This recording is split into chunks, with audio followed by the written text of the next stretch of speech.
Welcome to part 5 of Dynasty Warriors 2. While this may be the end of Shu's playthrough of the story mode, it certainly is not the end of the overall playthrough. But first, we need to get through Wuzang Plains.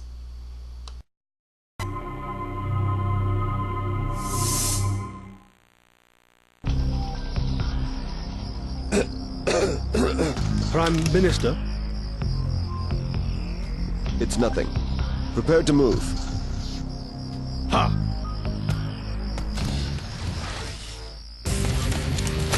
The enemy has begun to move! Finally! Zhuge Liang, I've been waiting for this.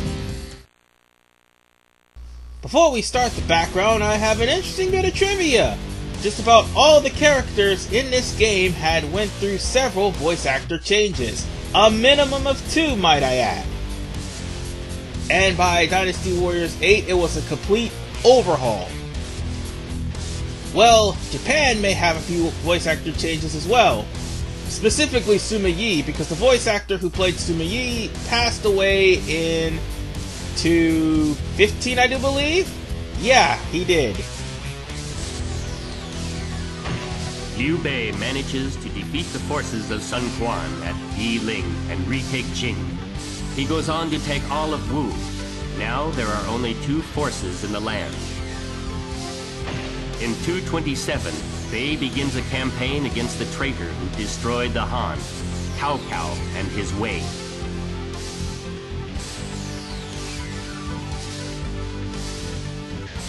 However, the brilliant offensive strategies of Shu's Zhuge Liang are countered by the superb defensive planning of Wei's Sima Yi.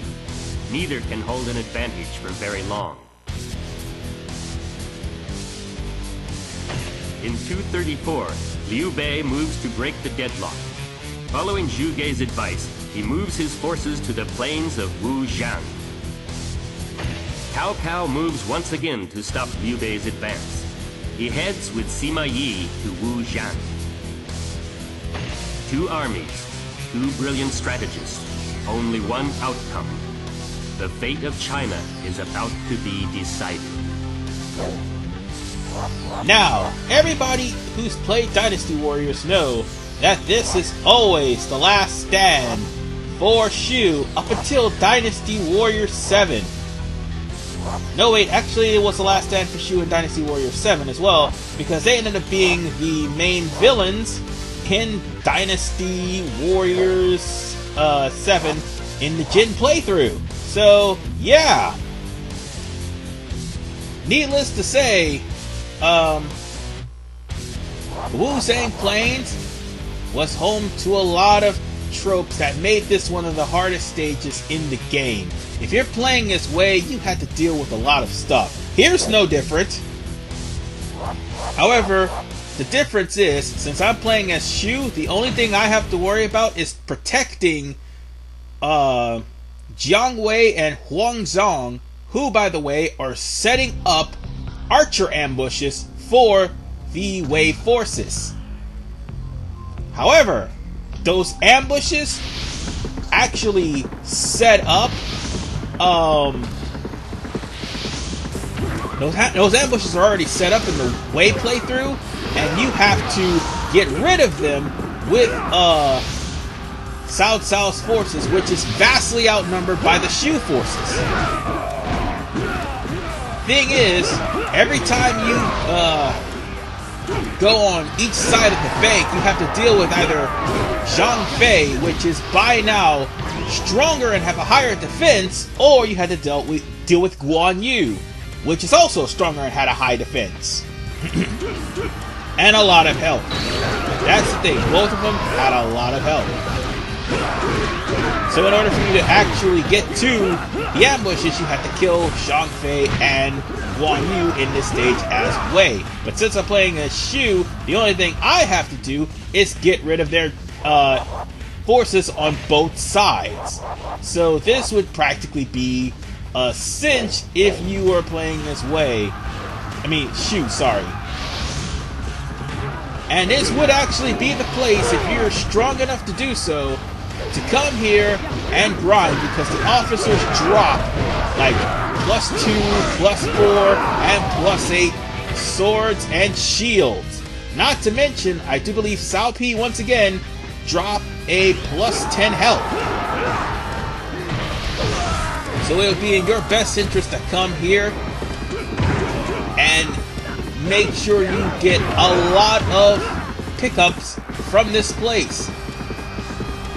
Because since this is the last stage and all the pickups would be higher. My biggest gripe with this stage is that there was a few things that could have been added, but they didn't have the data to do it. Like, for instance, they could have purposely added the taunting of Suma Yi with the dress. However, that does not happen until Wei Dynasty Warriors 4, or 4 Extreme Legends, depending on if you have the expansion. Oh look, Wang Zong is about to be defeated. Oh, by the way, almost forgot to mention, since I've been mentioning the Wei version of this place, I should have mentioned the Shu version of this place. All you had to do was defeat all of the enemies. There is the thing of if the attack strategies to destroy the forts have failed, like for instance, one of the officers that were sent to stop the attack strategy of Wei gets killed, like for instance Jiang Wei and Huang Zong, which Huang Zong's morale was dropping just now. If all of those officers have been defeated, Zhuge Liang will immediately die. I kid you not. He will immediately die, and that would leave Liu Bei all by himself, unless you're playing as Liu Bei or Zhuge Liang. If you're playing as Zhuge Liang or Liu Bei, you practically would be in deep trouble because the Wei forces would all storm the entirety of the field. Meanwhile, I'm trying to find out where to go on this map because the map is really darn small. There is no zoom-in feature for this map. Not to mention the fact that it is dark out here. Again, draw distance will be your enemy. And especially in a stage where the bad guys, or should I say in this case Wei, are all colored blue and they blend in very well with the background unless you walk up close to them.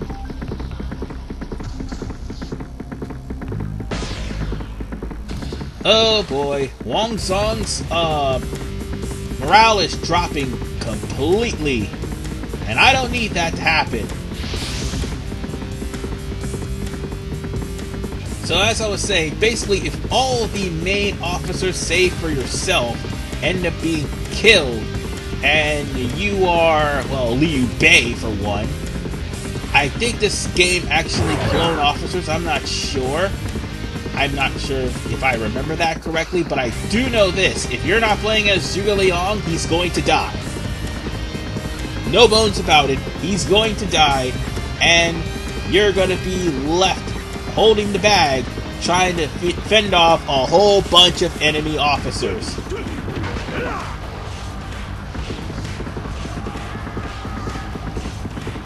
And it gets more accurate with Dynasty Warriors 3. Oh, I missed the damn, yeah, I completely missed the damn bridge by a long shot. And this stage also is pretty difficult because of the fact of its design. There are a lot of bridges, and of course physical limitations, meaning there's only so much things it can put on the screen at one time. And the landmass is just, well, a maze. So this is automatically long as it is. Say like the 3-minute mark all the way until the 20-minute mark is the entirety of this stage. but I pretty much killed off most of the officers here. Oh, that one alcove right there I just stepped into is shallow water, so at least you're able to traverse shallow water and not be stuck at some barrier. And now we've ran into Zhu Shu.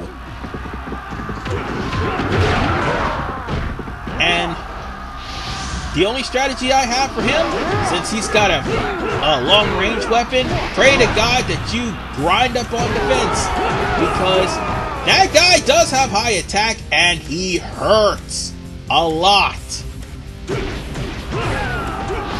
There's no way of trying to sugarcoat that. His club can do some serious damage if you are not careful. I mean, yeah, Zhu Shu has the lowest defense of Wei. However, he's got the highest attack. So it would be in your best interest to make sure you get rid of him, because he can lay waste to a lot of soldiers.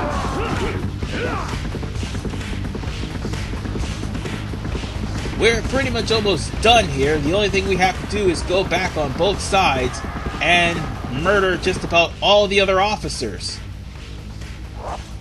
Oh god, I'm gonna have to go back around and cross the bridge!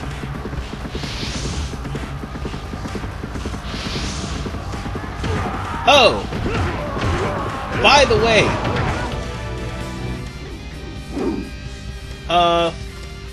it was coming to a point where Zhang Fei would have actually ruined the plan.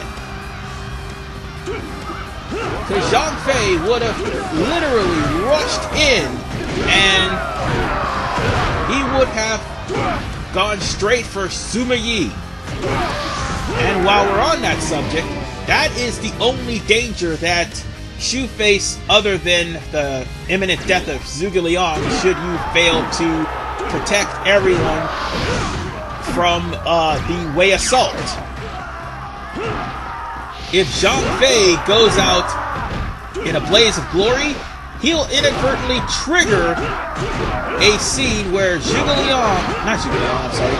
Yi will be lying in wait with a rock boulder trap, I do believe. So he'll be dropping boulders on you, which obviously look like debris from a building, and when he does, it will more than likely kill Zhang Fei. So if he doesn't die in Yi Ling, unless you actually do something to save him, he will die in this stage. So yeah, you're basically going to be doing all this yourself. You are the Renaissance man because your teammates are incompetent. As a matter of fact, Zhang Fei is heading over there right now. And that's the last thing we need. Now, before anybody gets upset and testy over the fact that I called Zhang Fei and all of your allied troops incompetent, I was talking about the programmed AI.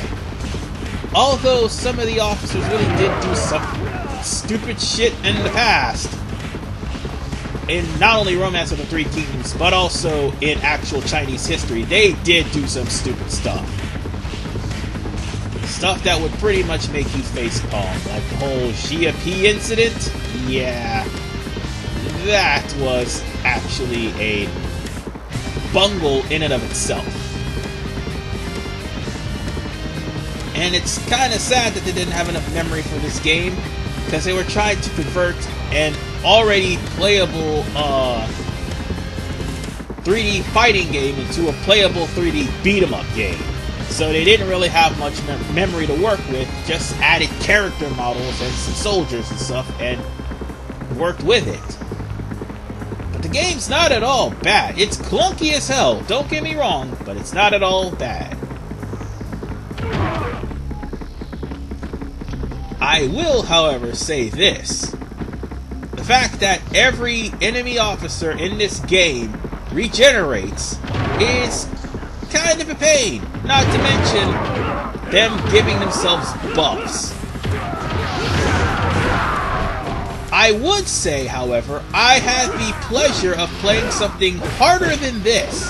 However, I don't think it's up anymore. I did, however, play it, and my god, that game is brutal. And that game is Dynasty Warriors Online. I played that. That game is brutal as hell. I couldn't even get past the first stage. Well, actually, I did get past the first battle, but unfortunately, with my dumb luck, even though I was under Zhao P's regime, I ended up running into Pang Tong. Now, all of you who happen to be Dynasty Warrior buffs know that Pang Tong should not be someone to fear unless you're facing him in Dynasty Warriors 8, where he is ridiculously broken. Dynasty Warriors Online, for some reason, Pang Tong's attacks pretty much chip through your guard and break your invincibility frames, and that would be the frames you have while you're on the ground. He is going to easily pop you up in the air and continue to attack you until you die. My god, that is insane! And totally unfair, to say the least. We all thought Lu Bu was bad. Well, he generally is bad in Dynasty Warriors Online, but Pang Tong is even worse. There's not much to say on that note. As I generally go through all the officers and crush them. Again, make sure you get every last officer, especially in this stage, since this is normally a final stage. That would mean most of the officers in this stage would give you some very high-powered drops. Like attack +2, attack +4, attack +8 if you're able to get past 8 hits. You would probably at least gain up to half of your health. Well, actually more than half of your health. You'd probably be like at, I would say 75% of your stats, depending on how much you picked up by the time you're finished with this stage. Because I do believe there were about 8 or 9 officers in this stage. No, 10 officers. And some of them drop +4, some of them drop +2. You'll probably get about 100 points worth of stats every time you visit this stage, which is really good as far as attack and defense goes. But there's only one +10, and again, Zhao P has it.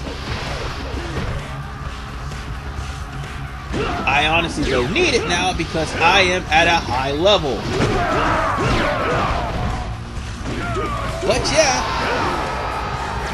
we're almost coming in close to Sima Yi.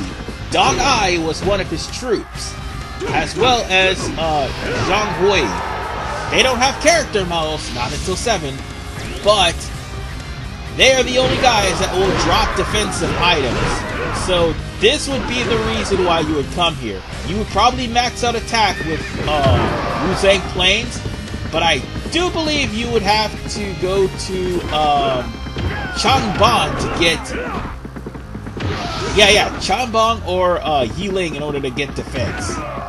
If anything, I think you would probably have to face the battle at Hefei as a Wu officer in order for you to get defense, so that you would be able to balance your stats out, because even if you have attack, having no defense would mean your health will go down ridiculously. And my character is at max health, and my bodyguards are at half of that.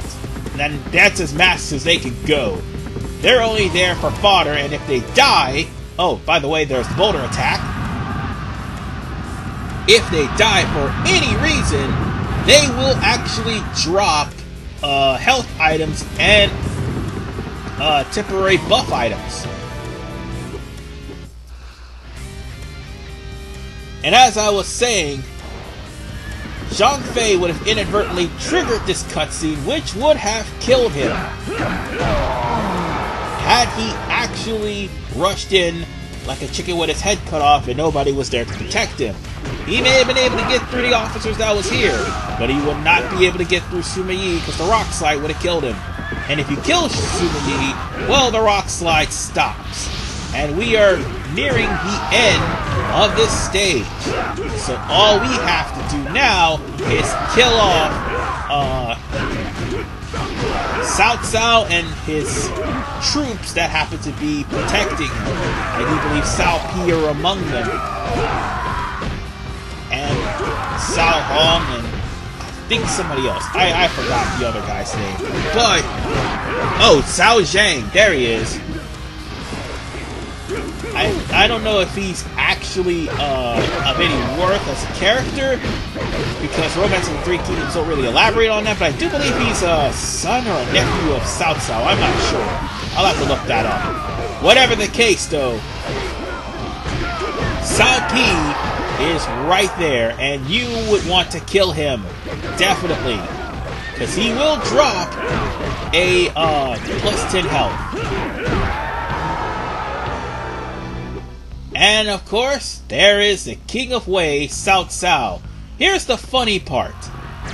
Yeah, there's the plus 10 health right there. Here's the funny part about Cao. Cao was labeled King of Wei. If you face off against Liu Bei, I will probably... I don't think I'll be able to show that off. But if you face off against Liu Bei, they will call him Emperor of Shu. If you face off against Sun Xuan, they'll call him Emperor of Wu. Notice something a little bit different about that. Even if he's king, that does not mean he's emperor. At least they have that historically accurate that he did not take the throne for any reason. It was his son that took the throne, because he died before he could. And he had no intention of taking the throne anyway. He was practically giving the emperor protection because he knew that so long as he is a regent, although the emperor had some sort of power in decisions and lawmaking. Oh, by the way, make sure you block, because Cao would really wreck your shit. As I was saying, so even though the emperor had some sort of decisions in making laws, the regents are the ones that put them out and lay out the strategy. So yeah, that's the thing. Anyway, we are literally done with the Wuzang Plains. With that, Shu is victorious and nobody died this time! Woohoo! That was really embarrassing back in part 2, where Lu Bu just damn near wiped out all of my guards.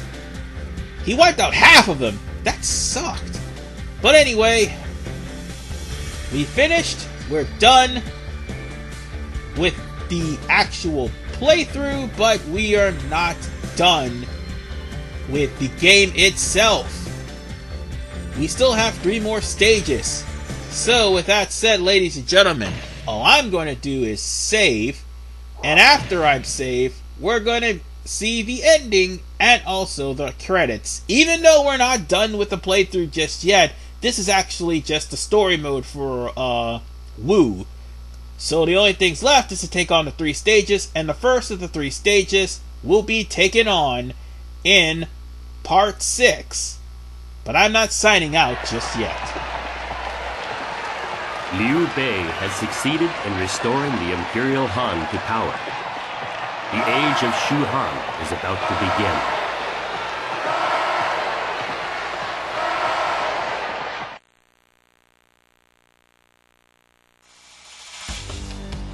Just for the record, this is the ending you get for every officer you beat the game with, no matter the difficulty. Zhao Yun, a paragon of chivalry and duty, with a commanding and dignified presence and a superb spear skill. He was a truly outstanding warrior. In the annals of Chinese history, Zhao Yun stands supreme. His valor brings Zhang Jiao to heels and end the Yellow Turtle Rebellion. You later overcome the renowned warrior Lu Bu to quell the rebellion, the tyranny of Dongzhuo. Sorry. He proves his bravery at Changbong, where his actions allow the others to escape safely, even though he didn't. He again proves himself at Miyan by defeating Sun Quan, and it's going too fast, god damn it. And he defeated Cao Cao, yes, I know. Shu's officer, Zhuge Liang, brought victory numerous times with his superb strategy, and it's going way too fast for me to read. Whatever the case, whatever you did in all the battles, your officer will have this Annals of Time ending, basically. So with that said, it really isn't much to holler home to, but at least you give yourself some sort of completion or some sense of satisfaction that you beat a very tough game. And that is the gist of that. The ending theme is really, really good. The problem is, again, we're not done yet. I kind of did this because you can't really skip the ending. This is the only game that you don't have that luxury for. You can do it in 3, you can do it in 4, you can do it in 5, you can do it in 6, you can do it in 7. 8 gives you a damn prompt to ask you, do you really want to skip this before you can actually skip the ending. But whatever the case, this is the credits right here, and all these guys in the credits, they will be replaced by Dynasty Warriors 5. At least a majority of them. Hell, I think Guan Yu goes through a couple of English voice actors because, and also Zhang Liao, as a matter of fact, because their English voice actors, well, actually in Zhang Liao's case, his voice actors either left or they changed their voice actor, and I think Guan Yu's voice actor ended up passing away, which is why we got the voice actor we got now. So yeah, there's that. But we're not done, folks. We have the stages in free mode, the first of which being the Battle of Guandu. This is RVMan985. See you guys next time.